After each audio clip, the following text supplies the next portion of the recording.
investment may be an art or a science or a craft, whatever you want to call it, and it has some rules, right? So welcome to Subramani. Please increase the number of subscribers. Please watch till the end. These are short videos that I am making. So first of all, we will see what we buy. We buy an asset, right? How does one decide what is the correct value of the asset? It depends on what you want from the asset, but the value of an asset is very clear.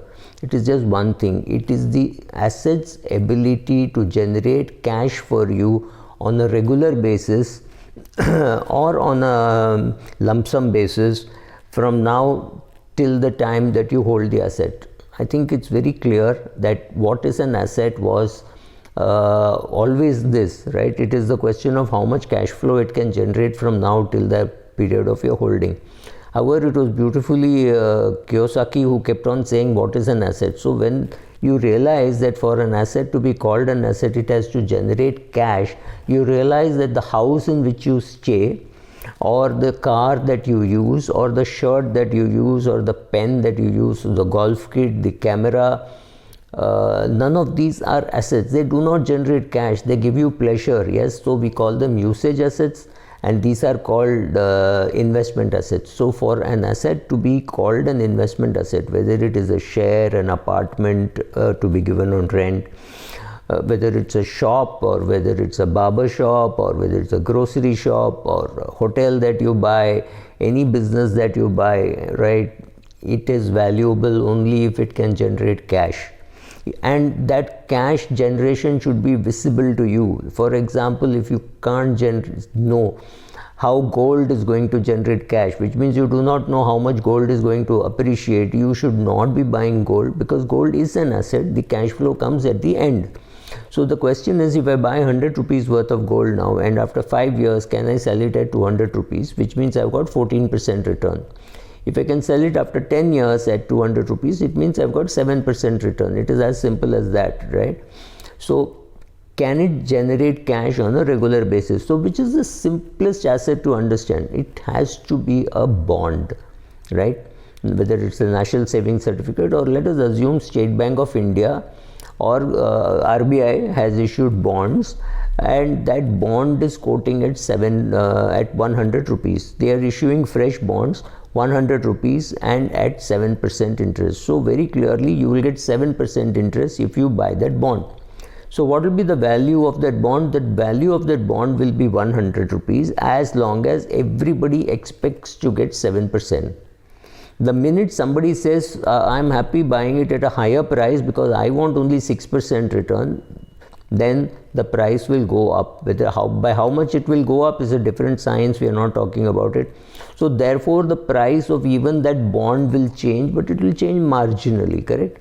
It's a 100 rupee bond. Let us say it is valid for 5 years. After 5 years it is going to be redeemed. You know at the end you will get exactly 100.00, not 99, not 101. So the valuation is very easy to understand.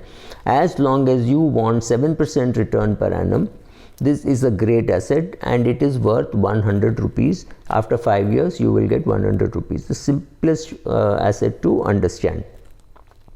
So, and let us say if 7% is what RBI or SBI is paying, let us call that the risk-free return that you can get in India today, subject of course to tax and inflation. It's not the real return, but it is the return that you will get on a bond from very high security, right? So that is the in a risk-free interest that you are getting. This is still subject to income tax, and it is still subject to inflation. If inflation is 7%, then your real return is 0, and therefore, but 0, it's not just 0, it is even lesser, because on that 7 rupees that you get as interest, you are also going to pay 30% say income tax. So assuming you pay 2-3 rupees as income tax, so your yield comes down to 4-5 rupees, right? That is what it is. 4-5 minus 7 is your yield is a negative return. You're getting -2% on that bond.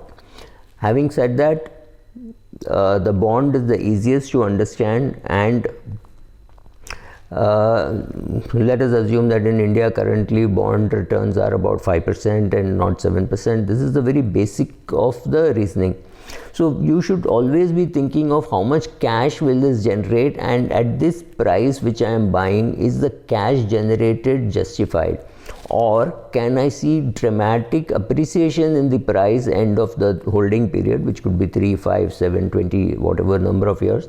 Will I get a price so high that the current cash generation doesn't matter? For example, if you buy equity shares of a company today and you get a 0.5% dividend yield, and you actually want at least 7 plus 2, 3%, you want 10%. The company is giving, let us for calculation purposes assume 1%, which means you're asking yourself a question: if I hold it for 1 year, will it give me a 9% appreciation and 1% of cash in the form of dividend? That is the question you have to answer. If you don't have visibility, you shouldn't buy. If you don't understand, you shouldn't buy. So you shouldn't buy a company which has got no cash flow generation for you. You have to be able to see it. So if you buy a Twitter or a Facebook today, it will not generate any cash for you. Well, neither does Berkshire Hathaway share. It also does not generate any cash for you, but you can see the appreciation on a day-to-day basis.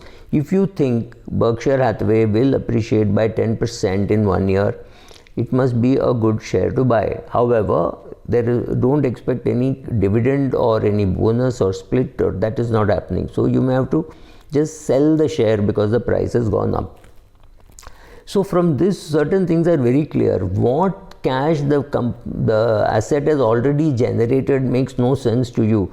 Today does not matter to you what cash flow Coromandel International generated in the past, or Larsen & Toubro generated in the past, or Wipro generated in the past. That is history, that is already done. We largely look at it and hope that the same thing gets copied. But that does not hold true, especially not for technology companies, right? What has happened in the past, definitely a Coromandel or a Larsen & Toubro or a EID Parry or a Bannari Amman Sugar will kind of repeat it. But for a technology company, the future could be very different, right? An asset which generates no cash has no financial value. So your grandfather clock lying in your house, which is maybe 125 years old, is a fantastic asset without any financial value. Remember, when we're talking assets, we are talking financial value. So your golf kit or your camera has no financial value because you will not be able to sell it at a reasonable price. You bought it for 100 rupees, you may be able to sell it for 50 rupees. That's not the purpose. You bought it because you are going to generate satisfaction out of it, not cash, right? So if you have no idea what an asset will earn in the future, or at least you do not know what will be the dividend, you do not know what will be the residual value, like gold or some startup, a friend's son is putting up a startup, those are not assets for you because you do not know how much will be the residual value. So what you're doing is you're playing blind, right? Any future cash flow out of an asset must be subtracted in assessing today's value. So if you buy a house and you have to pay stamp duty, that gets added to the cost and reduces your yield. If you have to paint, again that gets reduced from the future cash flow. So if you buy a house, paint it and the painting costs you about 1 lakh of rupees, or say, then it has to be that 1 lakh has to be reduced from the future rent that you are going to get. That is also a very important part of your cash flow generation technique. So the assets which you understand are bonds. What you understand is could even be real estate, because you understand how much is the rent that you will receive. But to estimate like that for equity seems to be very difficult, but still certain principles will follow. For example, the more that you pay for the asset, the less that the yield that you will get. That is easy to understand, right? If you buy a 100 rupee bond for 200 rupees, you will still get only 7%. So your yield goes down to 3.5. Similarly, high price stocks, you have to assume that the market's madness will continue, or the market will continue the trend. I'm not even calling it madness, because current yield of equities do not justify buying. You have to hope that the price increase will justify the buying that we do now. and the dividend is just a small compensation for holding on till then. I hope I made myself clear. Thank you.